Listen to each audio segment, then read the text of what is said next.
son of Zeus. Athena therefore turned him against the main body of the Lycians. He killed Corynaeus, Alastor, Chromius, Alcandrus, Alius, Nomon, and Prytanis, and would have slain yet more, had not great Hector marked him and sped to the front of the fight, clad in the suit of mail, filling the Danons with terror. Sarpedon was glad when he saw him coming and besought him, saying, Son of Priam, let me not be here to fall into the hands of the Danons. Help me, and since I may not return home to gladden the hearts of my wife and my infant son, let me down from the walls of your city. Hector made him no answer, but rushed onward to fall at once upon the Achaeans, and kill many among them. His comrades then bore Sarpedon away, and laid him beneath Zeus's spreading oak tree. Pelagon, his friend and comrade, drew the spear unto the side, but Sarpedon, fainting in the mist, came over his eyes. Presently he came to himself again, for the breath of the north wind, as it played upon him, gave him new life, and brought him out of the deep swoon into which he had fallen. Meanwhile the Argives were neither driven towards their ships by Ares and Hector, nor yet did they attack them when they knew that Ares was with the Trojans. They retreated, but kept their faces still turning towards the foe. Who then was first, and who was last to be slain by Ares and Hector? They were valiant Tethras and Orestes, the renowned charioteer treacherous, the Aetolian warrior Eonomas, and Helenus the son of Onops, and Eropeus, the gleaming girdle, who was possessed of great wealth, and dwelt by the Cephallenian lake with the other Boeotians who lived near him, owners of the fertile country. And when the goddess Hera saw the Argives thus falling, she said to Athena, Alas, daughter of ages-bearing Zeus unweariable, the promise we made him alas, that he should not return till he had sacked the city of Ilium, will be of no effect if we let Ares rage us furiously. Let us go into the fray at once. Athena did not gainsay her. Thereon the august goddess, daughter of the great Cronos, began to harness her gold bedizened steeds, heavy with all speed, fitted on the 8-spoke wheels of bronze, and on either side of their iron axle tree. The fellies of the wheels were gold imperishable, and over these were their attire of bronze, wondrous to behold. The naves of the wheels were silver, turning round the axle upon either side. The car itself was made with plated bands of gold and silver, and it had a double-top railing running all around it. From the body of the car there went a pall of silver, onto the end of which she bound the golden yoke with the bands of gold, that were to go under the necks of the horses. Then Hera put her steeds under the yoke, eager for mantle and war cry. Meanwhile Athena flung her richly embroidered vesture made with her own hands unto her father's threshold, and donned the shirt of Zeus. Arming herself for battle, she threw her tasselled aegis over her shoulders, wreathed around with rout as with a fringe, and on it were strife and strength and panic, whose blood runs cold. Moreover there was the head of the dread monster Gorgon, grim and awful to behold, portent of aegis-bearing Zeus. On her head she set her helmets of gold with 4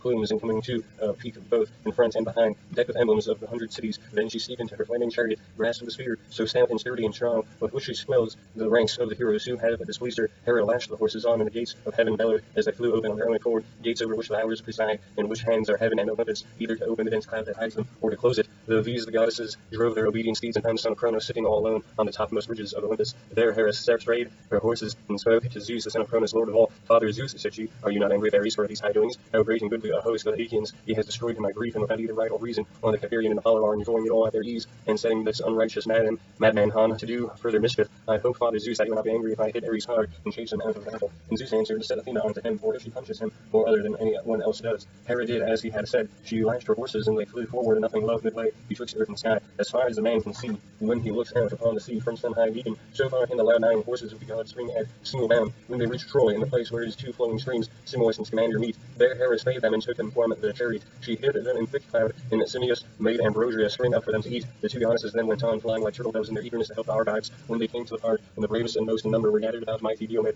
fighting like lions or wild boars of great strength and endurance, there Hera stood still, and raised a shout like that of a brazen-voiced centaur, whose cry was as loud as that of 50 men together. Argives, she cried, shame on cowardly creatures, brave in semblance only, as long as Achilles was fighting. Yet his spear was so deadly that the Trojans dared not show themselves outside the Dardanian gates, but now they sally far from the city, and fight even at their ships. With these words she put heart and soul into them all, while Athena sprang to the side of the son of Tydeus, whom she found near his chariot, and the horses cooling the wound that Pandareus had given him. For the sweet cause by the hand, and bore the waves of his shield, ears heated the hurt. This arm was very weary with pain, and he was lifting up with a strap to wipe away the blood. The goddess laid her hand on the yoke of his horses, and said, the son of Tydeus is not such another as his father. Tydeus was a little man, but he could fight. He rushed madly into the fray, even when I told him not to do so. When he went unattended, as envoy to the city of Thebes, among the Cadmeans, I bade him feast in their houses, and be at peace. But with your high spirit, which was ever present with him, he challenged the youth of the Cadmeans, and at once put them in that he attempted so mightily to help him. I stand by you two to protect you. I bid you by instant in fighting the Trojans, but either you are tired out, or you are afraid and out of heart, and in that case I say that you are no true son of Tydeus, the son of Oniasus. And Simon answered, I know you, goddess, daughter of the aegis-bearing Zeus, and will hide nothing from you. I am not afraid nor out of heart,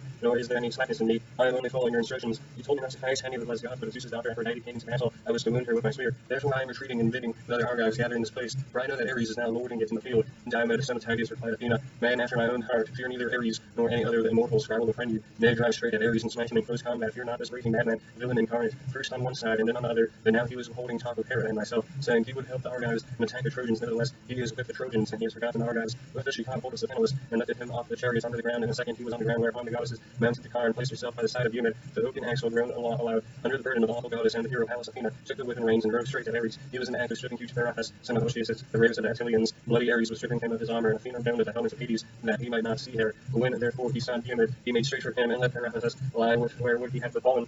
As soon as they were at close quarters, they let fly with the bronze spear over the reins and yoke, thinking to take Diomed's life, but Athena caught the spear in her hand and made it fly harmlessly over the chariots. Diomed then threw undergirdle went around him, there Diomed wounded him, tearing his fair flesh, and then drawing his spear out again. Ares roared as loudly as 9 or 10,000 men in the thick of a fight, and Achaeans and Trojans were struck with panic. So terribly was the cry he raised. As a dark cloud in the sky when it comes on to blow after heat, even so did Diomed, son of Tydeus, see Ares ascend into the broad heavens. With all speed he reached the high Olympus, home of the gods, and in great pain sat down beside Zeus, the son of Cronos. He showed to Zeus the immortal blood that was flowing from his wound, and spoke piteously, saying, Father Zeus, are you not angered by such doings? We gods are continually suffering in the most cruel manner at one another's hands while helping mortals, and we all owe you a grudge for having begotten that mad termagant of a daughter who is always committing outrage of some kind. We other gods must all do as you bid us, but you neither scold nor punish. You encourage her because the pestilent creature is your daughter. See how she has been inciting proud Diomed to vent his rage on immortal gods. First he went up to the Cyprian and wounded her in the hand near her wrist, and then he sprang upon me too as though he were a god. I had not run for it. I must either have lain there for long enough in torments among the ghastly corpses, or have been eaten alive with spears till I had no more strength left in me.